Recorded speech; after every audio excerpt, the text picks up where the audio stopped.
All right, pull up a chair, and let's get uncomfortably real for a moment. You've managed to dig yourself into a hole so deep that calling it debt feels like an understatement. It's more like a financial abyss. And how did you get here? Oh, let's not pretend it was anything short of spectacularly reckless decisions, mixed with a dash of "it won't happen to me" attitude. Remember that weekend you decided you deserved the royal treatment and ended up spending a month's rent on spa treatments and fancy dinners? Or the time you bought that gadget you saw in an ad at 3 a.m., promising to make your life better but ended up just taking up space? These aren't just purchases. They're monuments to your monumental lack of restraint. It's time for some tough love. Before you can even think about crawling out of this hole, you need to admit you're at the bottom of it. It's like being in a weird, sad club where the membership fee is your financial stability. But here's the kicker. Admitting is the first step to quitting. So say it with me. I am a financial disaster. Doesn't that feel liberating? Now onto the hero of our story, who's about as appealing as last week's leftovers but just as necessary.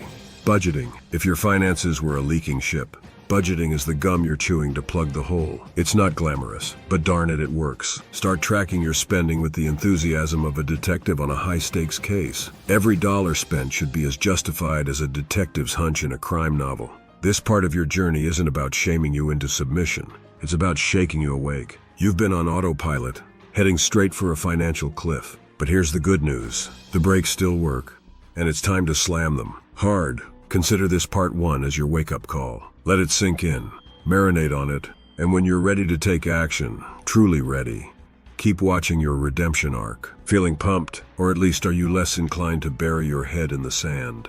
If you are intrigued so far, hit that subscribe button and ring the bell to get notified so you don't miss out. Let's dive back in. Good. Great, you're still here. That means you're either seriously considering fixing this mess, or you're just here for the entertainment. Either way, I'll take it. Now let's talk escape plans. No, not the kind that requires a shovel and a map to buried treasure. This is about strategizing your way out of debt with something far less exciting, but infinitely more reliable. Discipline and a little creativity. First order of business. Embrace budgeting like it's your new best friend. Yes, the one you rely on when times get tough.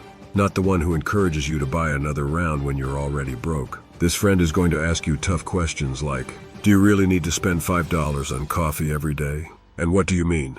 It was on sale. Start treating your budget like a blueprint for your financial freedom. Every dollar has a job. From paying off debt to saving for emergencies. It's time to get ruthless with your spending. And I mean, cut so deep you hit bone. Look at your expenses and ask yourself, do I need this? Or do I just want it because it makes me feel better about my questionable life choices? Cable TV, unused gym memberships, subscriptions to magazines you never read. These are all on the chopping block. Think of it as decluttering your finances. It might hurt at first, but so does pulling off a Band-Aid. Ever heard of the debt snowball method? It's where you pay off debts from smallest to largest, gaining momentum as you go because you're knocking out the easy wins first. It's not just effective. It's psychologically satisfying. You'll feel like a financial ninja, chopping debts left and right until you're left standing victorious on the mountain of your former financial despair. Now for the fun part. You need cash, and not the kind that grows on trees, unfortunately. It's time to get creative. Sell stuff you don't need, like that exercise bike that's been serving as a high-end clothes hanger. Start a side hustle. Ever thought of turning your obsession with 17th century pirate history into a lucrative blog? No, well, now's the time to consider it. There you have it. Your master plan to financial redemption. It's about getting back to basics, embracing the grind, and finding creative ways to boost your income. Remember, this isn't about quick fixes. It's about building sustainable habits that will keep you out of debt for good. Feeling a bit more empowered? Good. Digest this. Put some plans into action. And next, we'll dive into the next phase. Staying out of debt for good. You are still here. You haven't clicked away yet. You must be bored. Or I've really gotten your attention. Congratulations on making it this far. By now you've owned up to your financial fiasco, started trimming the fat from your budget, and even kicked off a side hustle or two. You're basically a financial phoenix rising from the ashes of bad decisions. But here's the thing. The world is full of financial quicksand, waiting to suck you back in. It's all about learning the fine art of saying no. Our culture is obsessed with the idea of more. More stuff, more experiences, more, well, everything. It's a siren song, luring you back into the depths of debt. But here's a little secret. Satisfaction doesn't come from having more. It comes from appreciating what you already have. Start practicing gratitude for your existing possessions instead of acquiring new ones. It's not just good for your wallet. It's good for your soul. If more is the siren song, then yes is the chant that accompanies it. Yes to dinners out with friends, even when you can't afford it.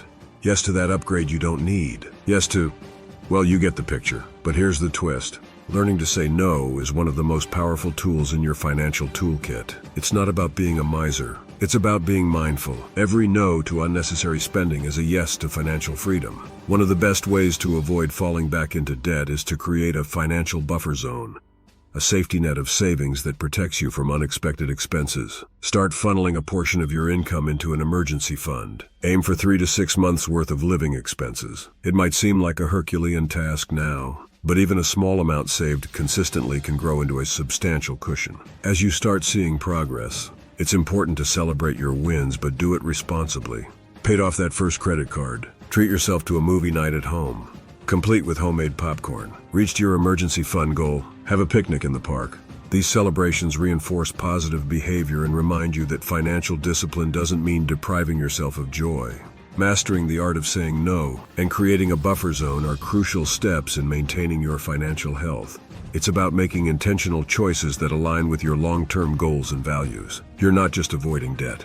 You're building a life that's rich in what truly matters. Feeling steady on your feet? Excellent. You're almost at the end of this journey. Up next, we'll talk about turning these new habits into a lifelong strategy for financial wellness. Fantastic, you are still here, I see. Great, you can do this. You've come a long way from the heavy days of financial despair to the cusp of true financial enlightenment. This journey wasn't just about clawing your way out of debt. It was about fundamentally changing how you view and interact with money.